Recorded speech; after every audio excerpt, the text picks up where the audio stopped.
ابو ذرا کا نام تو تھا عبد الرحمن، لیکن کنیت مشہور ہو گئی، ابو ذرا کے نام سے مشہور ہو گئے۔ یہ بھی بڑے محدثین میں سے تھے۔ ان کے زندگی کے دو واقعات بڑے عجیب ہیں۔ ان کا ایک طالب علم تھا جس کی شادی ہوئی، اور شادی کے ابتدائی دنوں میں میاں بیوی کی یہی چاہت ہوتی ہے کہ آپس میں جتنا ٹائم اکٹھا گزرے اتنا بہتر ہے۔ یہ طالب علم بیوی کو گھر چھوڑ کے چلا جاتا تھا درس لینے کے لیے۔ اب وہ گھنٹہ 2 گھنٹے انتظار میں رہتی کہ خاوند آئیں گے تو میں ان کے ساتھ مل کے کھانا کھاؤں گی اور بات چیت کروں گی، تو طالب علم کو کبھی آنے جانے میں دیر ہو جاتی تھی۔ ایک دن بیوی انتظار میں تھی اور خاوند کو آنے میں دیر لگ گئی، تو بیوی نے ذرا اکھڑے مزاج میں بات کی، آپ تو چلے جاتے ہیں تو آپ کو تو پیچھے کوئی یاد ہی نہیں ہوتا، سارے مر جاتے ہیں آپ کے لیے۔ جیسے عورتیں اپنی کہانی سناتی ہیں نا، اس نے بھی اسی طرح سنائی کہ آپ کو تو میرا کوئی خیال ہی نہیں، لحاظ ہی نہیں، اتنی دیر سے آپ آئے ہیں۔ تو خامد نے اسے کہا کہ بھئی آج درس لمبا ہو گیا تو مجھے دیر ہو گئی، بہرحال میں علم حاصل کرنے کے لیے گیا تھا، کہیں وقت ضائع نہیں کرنے گیا تھا۔ اب بیوی غصے میں تھی، اس نے غصے میں آ کر کہہ دیا کہ تیرے استاد کو کچھ نہیں آتا، تو وہاں سے کیا سیکھے گا۔ اب جب بیوی نے استاد کے بارے میں بات کی تو طالب علم جو ہے وہ غصے میں آ گیا، اور اس نے غصے میں آ کر یہ کہہ دیا اگر میرے استاد کو 1,00,000 حدیثیں یاد نہ ہو تو میری طرف سے تمہیں 3 طلاق ہے۔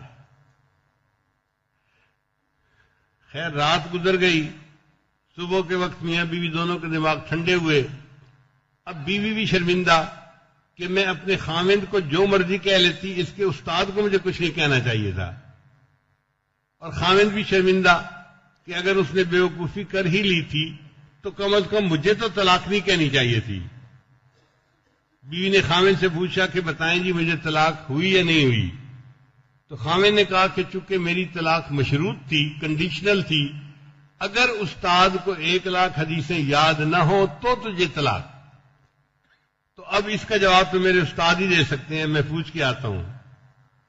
چنانچہ وہ نوجوان ابو ذرا رحمۃ اللہ کی خدمت میں حاضر ہوا اور اس نے آ کے پورا قصہ سنایا کہ حضرت میں یہ سیاہ کارنامہ کر کے آ گیا ہوں، میں نے اپنی بیوی کو کہہ دیا ہے کہ اگر میرے استاد کو 1,00,000 حدیثیں یاد نہ ہو تو تمہیں 3 طلاق۔ اب بتائیں آپ کو 1,00,000 حدیثیں یاد ہیں یا نہیں؟ تو ابو ذرا رحمۃ اللہ علیہ اس کی بات سن کر مسکرائے، فرمایا کہ جاؤ تم دونوں میاں بیوی بن کر رہو، 1,00,000 حدیثیں مجھے اس طرح یاد ہیں جس طرح عام لوگوں کو سورہ فاتحہ یاد ہوتی ہے۔ تو یہ اتنی شان والے محدث تھے۔ اور دوسرا ان کی زندگی کا واقعہ اس سے بھی عجیب ہے کہ بیمار تھے اور جو قریب طلباء تھے ان کو یہ فیل ہوا کہ حضرت کے بس آخری لمحات ہیں۔ جو بندے بیمار بندے کے قریب ہوں اور وہ محسوس کریں کہ اب آخری لمحات ہیں، تو ان کو چاہیے کہ وہ اس بندے کو کلمے کی تلقین کیا کریں۔ حدیث مبارکہ میں لقنوا موتاکم، تم اپنے مرنے والے بندے کو تلقین کیا کرو کلمے کی۔ اچھا اس معاملے میں تھوڑی سی وضاحت بھی ضروری ہے کہ اس موقع پر بہت سارے لوگ بڑی بڑی غلطیاں کرتے ہیں۔ سب سے پہلی غلطی تو یہ کرتے ہیں کہ جب ڈاکٹر دیکھتے ہیں نا کہ اب آخری لمحات ہیں اور وائٹل سائن نظر آ رہے ہیں اس کے مرنے کے، تو وہ نشے کا ٹیکہ لگا دیتے ہیں۔ اگر آپ مریض کے قریب ہیں تو ڈاکٹر کو اس وقت نشے کا ٹیکہ مت لگانے دیں۔ وہ کیوں لگاتے ہیں؟ ان کے ذہن میں چھری یہ ہوتی ہے جی کہ تکلیف سے بچانا ہے میت کو۔ بھئی یہ کافر کی موت نہیں، یہ مومن کی موت ہے۔ اگر اس کو موت کے وقت تکلیف بھی آئی تو یہ اس کے گناہوں کی بخشش کا ذریعہ بن جائے گی، اس لیے پریشانی کس بات کی ہے؟ اگر تکلیف ہوتی بھی ہے تو ہونے دو۔ تو ایک تو جو اوپر والے ہیں وہ ڈاکٹروں پر نظر رکھے کہ آ کے کہیں نشے کا ٹیکہ نہ لگا دیں۔ جب نشے کا ٹیکہ لگا دیتے ہیں تو وہ بندہ پھر کلمہ پڑھے بغیر دنیا سے چلا جاتا ہے۔ کتنی بڑی محرومی ہے۔ ایک تو اس بات کا خیال رکھیں، اور دوسرا یہ کہ جب لوگ اوپر والے دیکھتے ہیں نا کہ مریض آنکھوں کو بند کر کے چپ کر کے پڑا ہوا ہے تو یہ چھوٹے چھوٹے بچوں کو لے کے آ جاتے ہیں، ابا جی ذرا آنکھیں کھولو نا، دیکھو آپ کے سامنے کون آیا ہے۔ بھئی ساری عمر تو اس نے پہچانا ان کو، اب موت کا وقت ہے، اللہ کو پہچاننے کا وقت ہے، اس کو ڈسٹرب نہ کریں۔ کبھی بیٹی سامنے آتی ہے، کبھی ماں آتی ہے، کبھی بیوی آتی ہے، اچھا بتائیں میں کون ہوں؟ بھائی اس کو یکسوئی کے ساتھ، انابت اللہ کے ساتھ اپنے اللہ کے حضور پیش ہونے دیں، اس موقع پہ اس کو ڈسٹرب نہ کریں، تو یہ غلطی بھی نہ کریں۔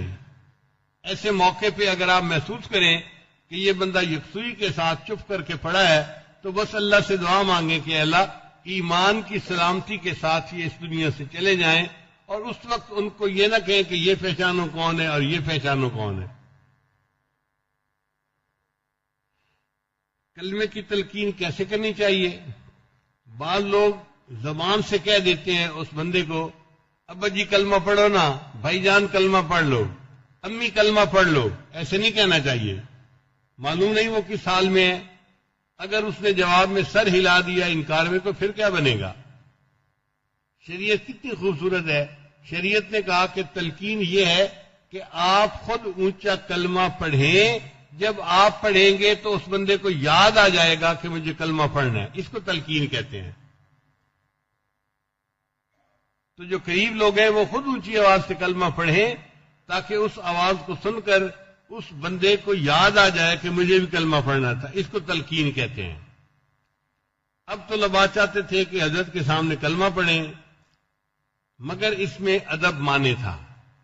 طلباء نے سوچا کہ ساری زندگی تو ہم نے ایمان اپنے استاد سے سیکھا، اب اس وقت میں استاد کو ہم کلمے کی تلقین کریں تو یہ اچھا نہیں لگتا، تو پھر کیا کریں؟ اللہ نے ان کے دل میں ڈالا کہ جس حدیث مبارکہ میں کلمہ کو پڑھنے کا حکم ہے نا، ہم استاد کو وہ سبق سنا دیتے ہیں، ہم سبق سنائیں گے، استاد کو یاد بھی آ جائے گا کہ مجھے کلمہ پڑھنا ہے۔ چنانچہ انہوں نے حدیث مبارکہ پڑھنی شروع کر دی، ان فلاں ان فلاں ان فلاں۔ جب دو تین راویوں کے نام لیے تو استاد پہچان گئے کہ یہ کون سی حدیث پڑھنا چاہتے ہیں۔ چنانچہ ابو ذرہ رحمۃ اللہ علیہ نے ان طلباء کے ساتھ خود بھی حدیث پڑھنی شروع کر دی۔ جب انہوں نے خود حدیث پڑھنی شروع کر دی تو انہوں نے حدیث کا متن پڑھا، من کان آخر کلامہ لا الہ الا اللہ دخل الجنہ، کہ جس بندے کا زندگی میں آخری کلام لا الہ الا اللہ ہوگا وہ جنت میں داخل ہو جائے گا۔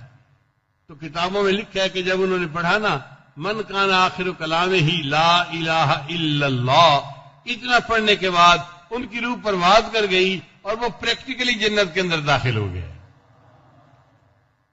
ایسی خوبصورت موت اللہ ہمیں بھی عطا فرمائے۔